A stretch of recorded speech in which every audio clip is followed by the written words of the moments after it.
अजब रमा राघवची जोडी।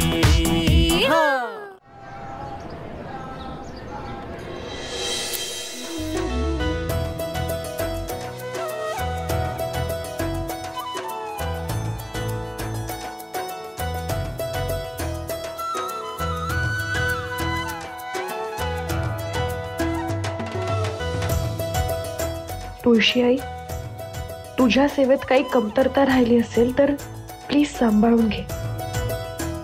मला कोणत्याही परिस्थितीला तोंड द्यायची शक्ती दे।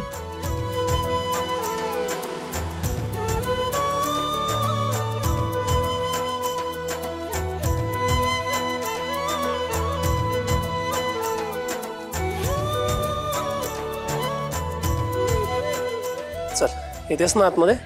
तू हो पुढे, मी येते।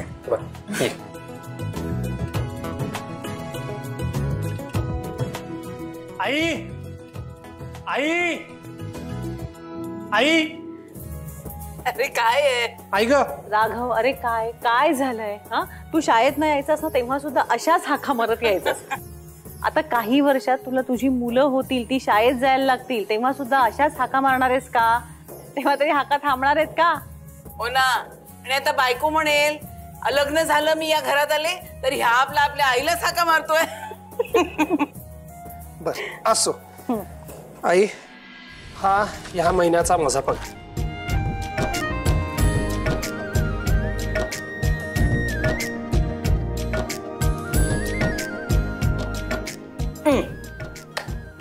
काय अरे काय झालं? तुम्ही हसताय काय? तुम्ही चेष्टा करताय माझी? राघव, अरे बघ, आम्ही तुझी चेष्टा करत नाही आहोत, पण आता यापुढे तू तुझा पगार माझ्या हातात द्यायचा नाहीस। मग कोणाच्या हातात द्यायचा? यापुढे तू तुझा पगार तुझ्या लक्ष्मीच्या हातात द्यायचास।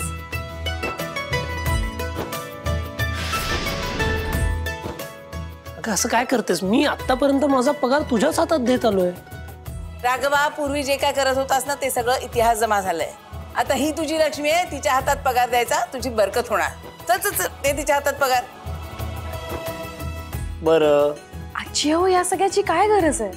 आई, तुम्ही पैसे तुमच्याकडेच ठेवा। मला पैशाची गरज लागली तर मी राघवला सांगेल ना, तो माझ्या अकाउंटला ट्रान्सफर करेल।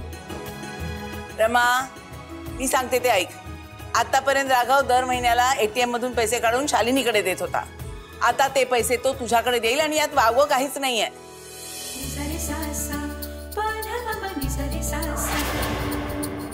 बरं ठीक आहे।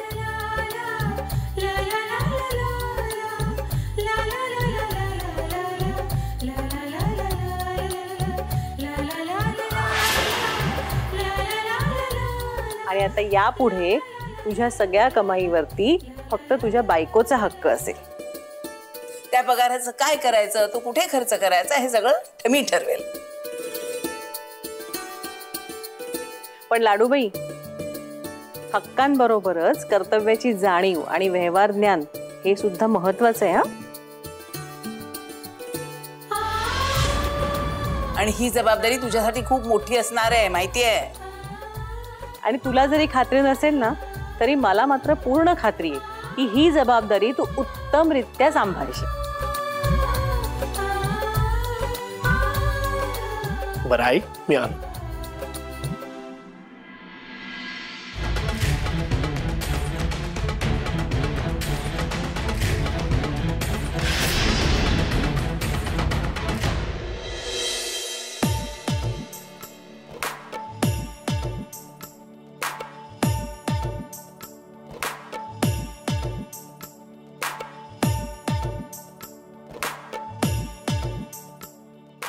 रमा,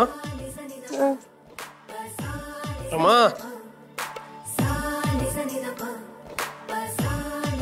अगं काय एवढा वेळ पैसेच मोजतेस?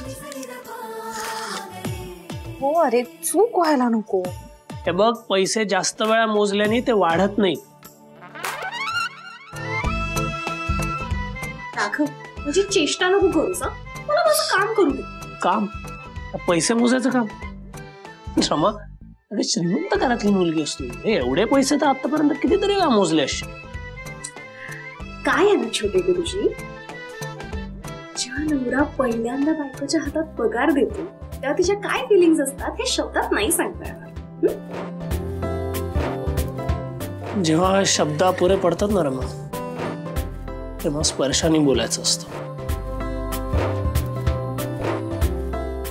मी शिकवतो.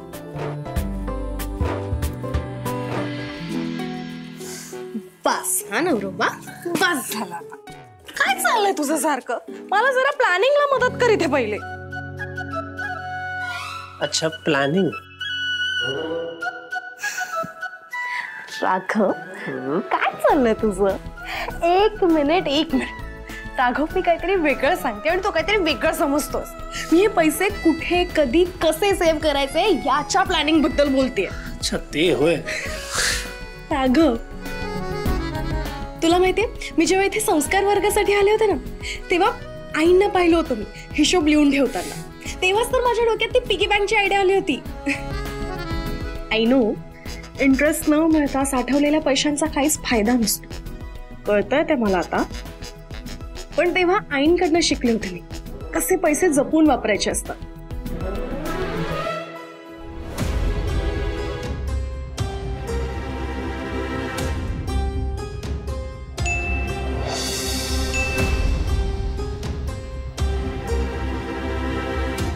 काय हो, झोपला नाही? नाही, झोपतोय आता. पण अजून जागे का आहात? काही नाहीये, झोप तू.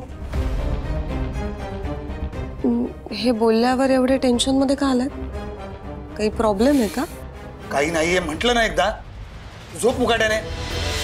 उगाच अवेळी प्रश्न विचारून डोक्याला ताप देऊ नकोस. झोप सर, झोप.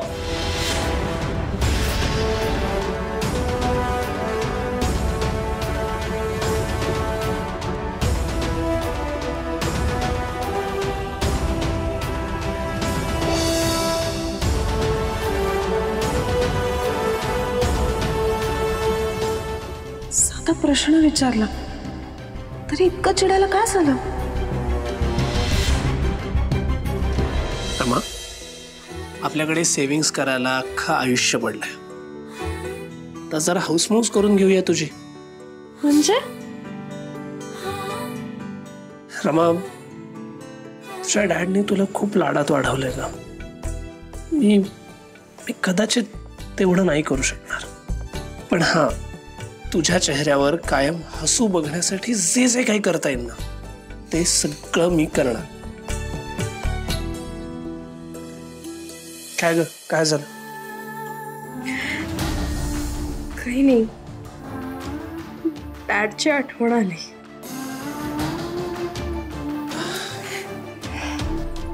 राघव, तू नेहमी पहिले माझा विचार करतोस, हे कधीच डॅडला दिसलं नाही खरे.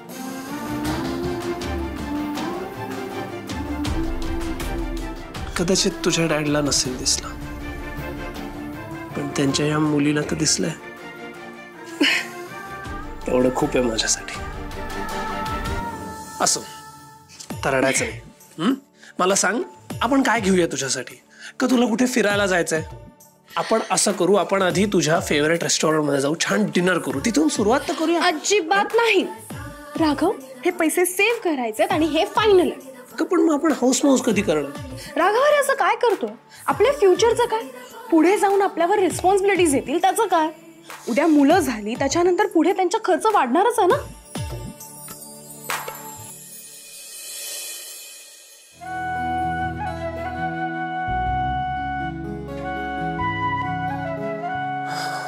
रमा, काय झालं राघव? तुला खात्री आहे ना? नाही म्हणजे मला तरी तसं वाटत नाही, पण तू म्हणत असशील तर. काय, कशाबद्दल बोलतोस तू?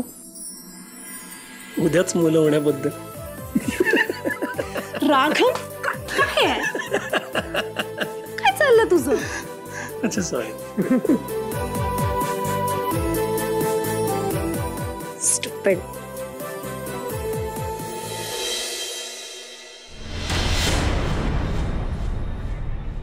Hi Lavanya, how are you? हो, आय एम गुड. गेल्या काही दिवसापासून आपण रिकनेक्ट झालोय. तुझ्याशी बोलताना ना आपले जुने दिवस आठवतात. Those good old days. Absolutely. Dabur, let's get back to business. मी तुला एक प्रपोजल दिलं होतं, राईट? तू त्याबद्दल काय विचार केलास? हो, ते प्रपोजल पाहिलं मी, बट आय डोंट अंडरस्टँड त्यामध्ये तुझा काय फायदा? प्रत्येक फायदा हा पैशात मोजायचा नसतो, राईट? सो तू काय विचार केलास ते सांग. हे प्रपोजल वर्क व्हावं असं तुला वाटत असेल तर ॲटलिस्ट 140 कोटीची मिनिमम इन्व्हेस्टमेंट लागेल. तू अर्धे पैसे द्यायला तयार असशील तर विचार करतो मी. 140 करोड.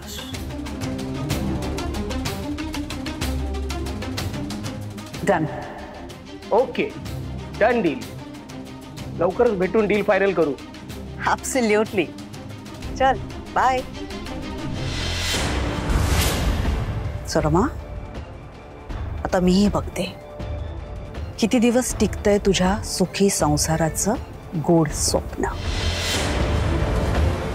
हो, गोड. अगं, नवीन सून घरात आली आहे. आज रमानी काहीतरी गोडाचं केलंच पाहिजे. योगायोगानं दिवसही चांगला आहे, सगळं छान जुळून आलंय. हो, म्हणजे काय? आणि माझी लाडूबाई करेलच, ती जराही मागे हटणार नाही. ठरलं तर मग काय करशील? हे बघा, झालं ते झालं. आता काय दुःखच करत राहायचंय का? आजी, आणि फार काही घाट घालायला नको. साधा गोडाचा शिरा करू दे. काय रे मग? हो. गजाननराव, आज स्वयंपाकघरात कुणीतरी काहीतरी करणार आहे म्हणे. कोणी काही करणार नाही. ते स्वयंपाकघर आहे, इथे अन्नपूर्णेचा वास असतो. म्हणजे देवघरात झालं ना, आणि तेही पुरोहितांचं. आणि तुम्ही सगळे माझी आठ विसरलात वाटतं. या मुलीला पुरोहितांच्या देवघरात प्रवेश निश्चित आहे.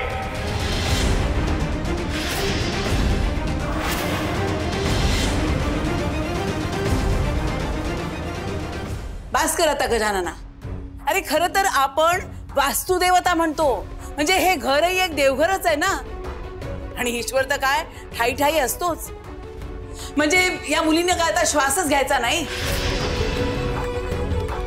इतका टोकाचा तिरस्कार असा तू कधीच नव्हतास गजानना. आता काय झालंय? काय झालं? आई, काय झालं याचा पाढा मला पुन्हा पुन्हा वाचायचा नाही. आबा, आबा, तुम्हाला गेले काही दिवस खूपच मनस्ताप झालाय. आता पुन्हा नव्याने कशाला वादाला तोंड घालायचं? हा कार्तिक, वा. आता तूच बाकी राहिला होता मला अक्कल शिकवायला. आणि मला त्रास होतो हे समजतंय ना. अरे मग वागा ना तसे. हे जे काही घडतंय ना ते या मुलीमुळे घडतंय.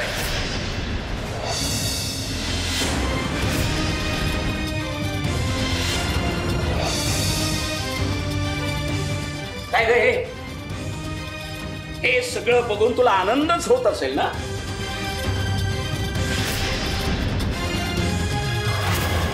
नाही, तसा पहिल्यापासून तुला आनंद होतोय. तुझ्या मनासारखं सगळं घडतंय, आणि तेही सहजासहजी. वडिलांकडून श्रीमंती मिळाली, हव्या त्या मुलाबरोबर लग्न करता आलं.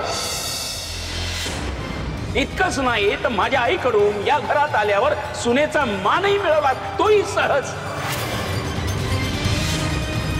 आणि आता काय? राघवचा सगळा पगार तुझ्याच हातात पडतोय.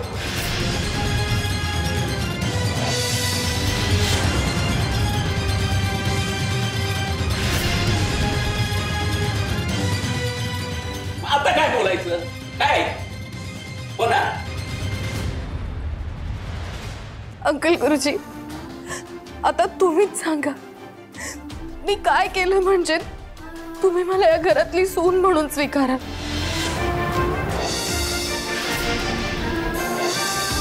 तुम्हीच सांगा मी कसं वागू ते. नाही, तू या घरची सून होऊ शकत नाही. आणि सर्वात महत्वाचं, पुरोहितांच्या स्वयंपाक घरात तू पाऊलही टाकायचं नाहीस.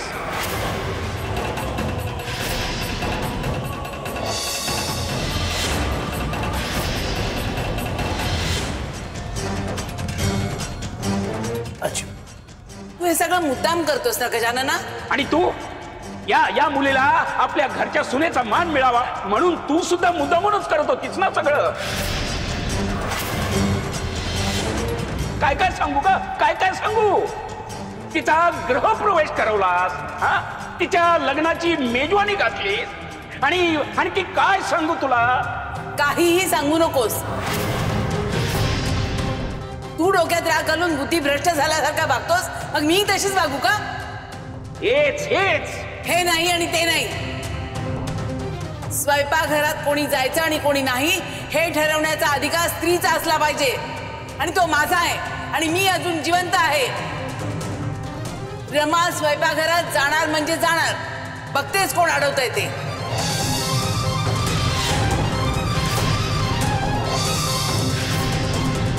मी निक्षून सांगतो, या मुलीला पुरोहितांच्या स्वयंपाकघरात प्रवेश नाही म्हणजे नाही.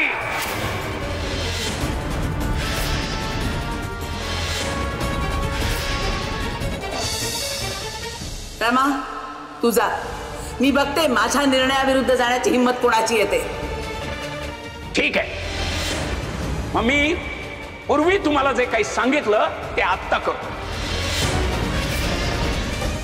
जोपर्यंत स्वयंपाकघराचा निर्णय माझ्या बाजूने लागत नाही तोपर्यंत मी या घरात येणार नाही.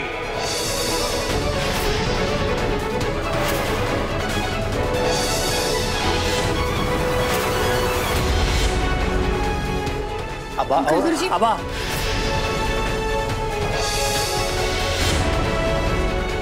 मी ही तुझीच आई आहे गजानना. आज रमानी शिरा केला नाही तर मी जेवणार नाही म्हणजे नाहीच. आजी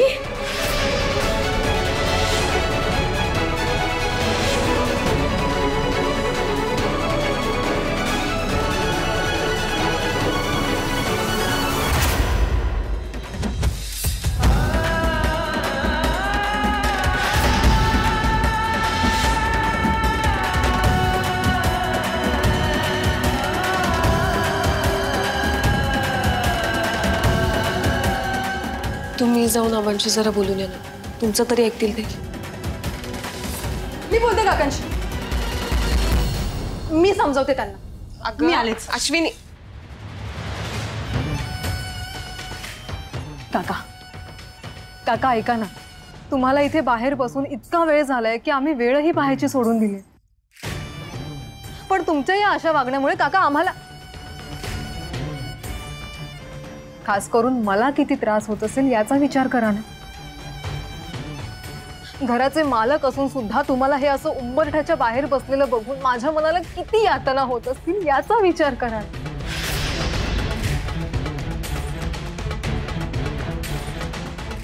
प्लीज काका, प्लीज आत या. अश्विनी,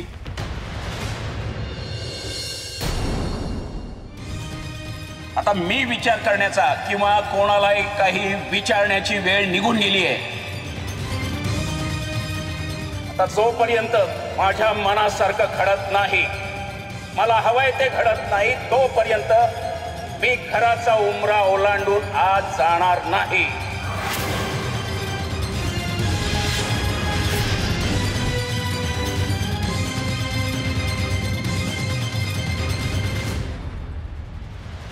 आता काय करायचं? एखाद्या लहान मुलासारखे दोघंही हट्टाला पेटलेत. आजी आजी ऐका ना माझं. आजी तुम्ही तरी ऐका ना. अहो आज मी शिरा नाही केला तर नंतर कधीतरी करीनच असंच म्हणणारच ना तू? चालणार नाही.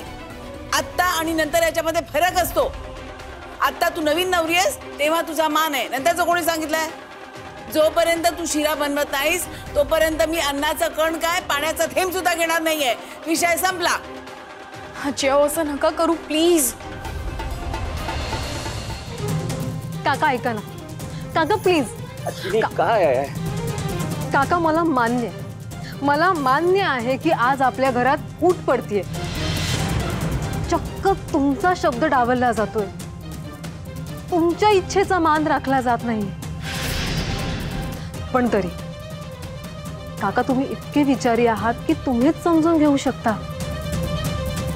मला मान्य, मला मान्य आहे की सगळ्या गोष्टी तुमच्या इच्छेविरुद्ध घडतायत, पण तरी सुद्धा मान्यता देण्याचा मोठेपणा तुम्हीच दाखवू शकता. तू आजीकडे बघ, मी आबांशी बोलतो.